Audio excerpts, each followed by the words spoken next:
What's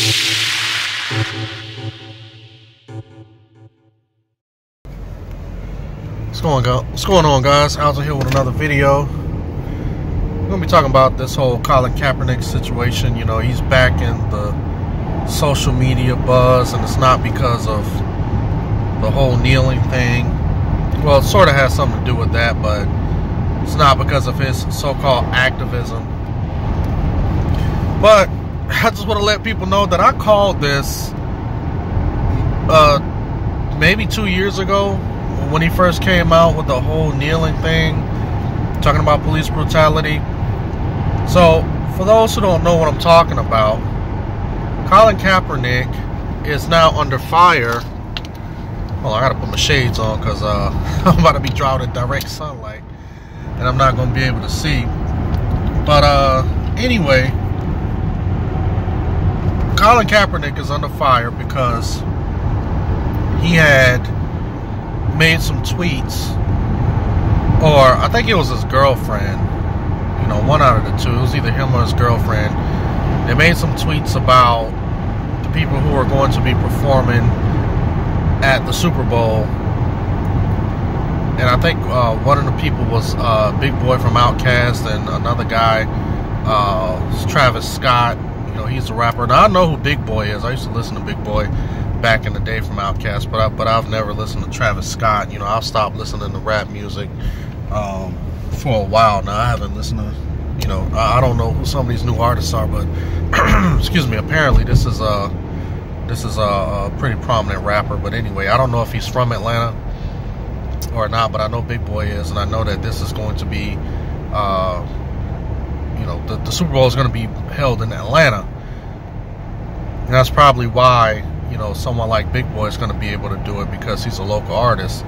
But just kind of give you guys a backstory. You know, he started doing the kneeling thing, excuse me, against police brutality and all of that, so he claimed. And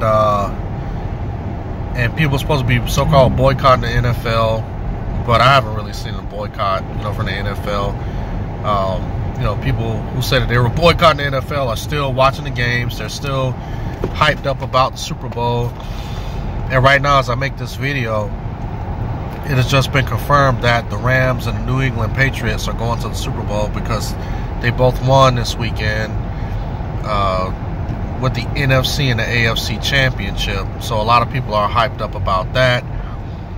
So now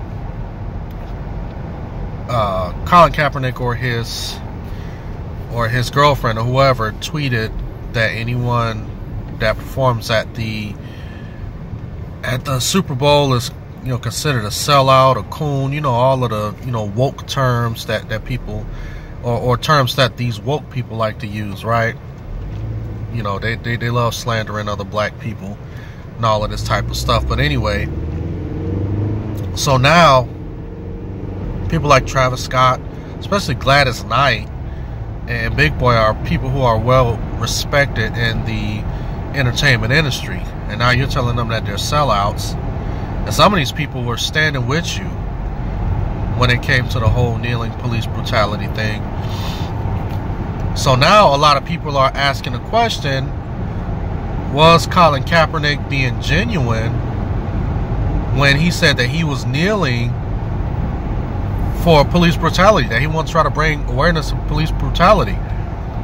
And I called it when he first started doing it. I said, Colin Kaepernick is not doing this because he wants to bring awareness to police brutality. I said, you know, Colin Kaepernick is trying to be famous, and that's what he had been trying to do. He had been trying to be famous, and he thought that if he can go ahead and drum up this social justice warrior stuff, you know, people would embrace him, in which they did.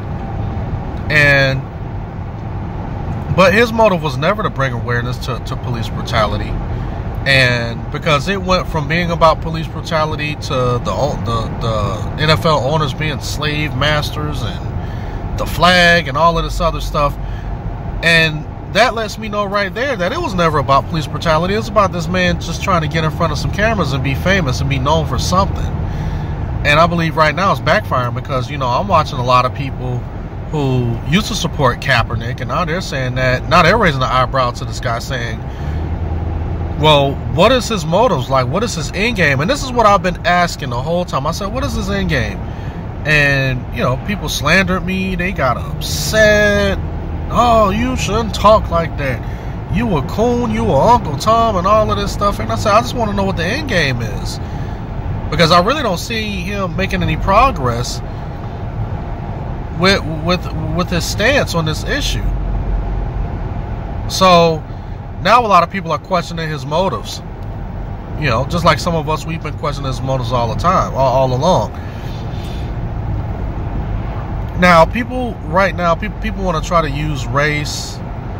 They want to try to use all of these things to support their, especially like race and gender equality and all of this crazy stuff, to try to promote their social justice warrior agenda. And that's what it is. It's an agenda. And they try to look back at people like Dr. Martin Luther King and, you know, not even abolitionists for you know, during the slave trade, the Christian abolitionists. But, you know, they all want to talk about that they're fighting for something, and they're fighting for equality and all of that. But if you look at the people throughout American history, and we're going to talk about especially around the civil rights movement, they had a foundation, and they were more organized.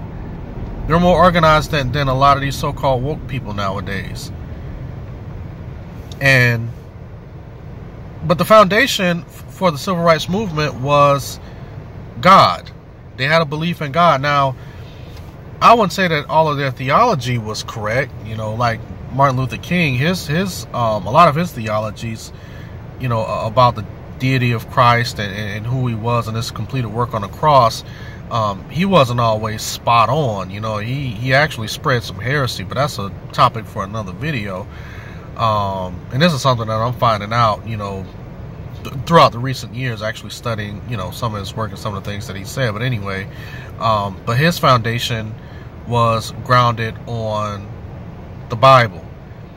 Now, when you are out here and you're trying to fight for, you know, so-called equal rights, but you want to reject God, the only thing that you're going to end up with is a bunch of people running around like monkeys, not knowing what to do. You know, they just ended up attacking everyone, and then they turn around and when they're done attacking everyone else, and they start to attack themselves and each other. You know, yes, I use the term monkey. I'm not referring that to black people, but even when we see behaviors of monkeys, you know, we see that's how monkeys are. You know, you see them, they're out in the wild, and they're, you know, when something happens, they're jumping around and they just, you know, swinging and, you know, making a whole bunch of noise and a whole bunch of hoopla, to where you see other animals like wolves, you know, like they're orchestrated, they're calculated, you know, in their attacks, you know, and they're pretty successful. But when it comes to these social justice people and these leftists, they don't have any structure or organization. It's just, let's just attack everyone. And then, like I said, once they get tired of attacking everyone else, they start to attack each other. And that's what we're starting to see now. So, you know, like I said, I called this a long time ago. I called it. And I said, this guy just wants to be famous. And now a lot of people are starting to see that's all he wanted to do. He just tried to drum up some drama so he can go out and, you know, become famous. And now you see a lot of people who so-called stood with Cap are now basically turning their backs on Kaepernick.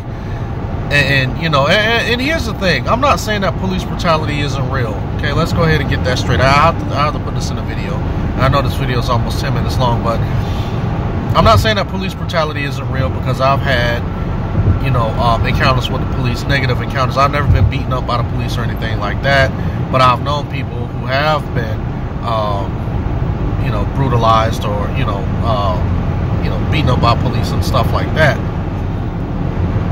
What I'm saying is that if Kaepernick was really about changing the relationship between black people and the police, and he really wanted to put an end to police brutality, Kaepernick would have been in some of these offices with some of these, governors, city leaders, and city officials, and trying to get a change. Basically saying that, hey, listen, you guys need to change your laws, and we need to fight for better police training. And that's where I would be. I would say, hey, listen, me as a taxpayer, I'm paying all of this money to make sure that these things don't happen, and I don't want to be a taxpayer and paying into a system that's just going to turn around and attack anyone, not just people of color, but, cops are going to go out there and abuse that badge. You see what I'm saying? And that's where the fight would have stayed if it was really about police brutality, and it never was. It was all about Kaepernick trying to become famous, and he became famous off of that. So, that's basically the end of this video. I just wanted to go ahead and put this out here. And my main point to this video is, when you are trying to organize something and you don't have God as the foundation, it'll never work. It will never work. I don't care how much good you think that you're doing or you're trying to do, but if you don't have God at the foundation of your movement or whatever, then basically that whole movement, that whole thing that you're trying to organize, it'll never work. But anyway, guys, I know the sun is beaming on me. If you like what you heard, like what you seen, like, rate, share, comment, subscribe, and you guys have a blessed day.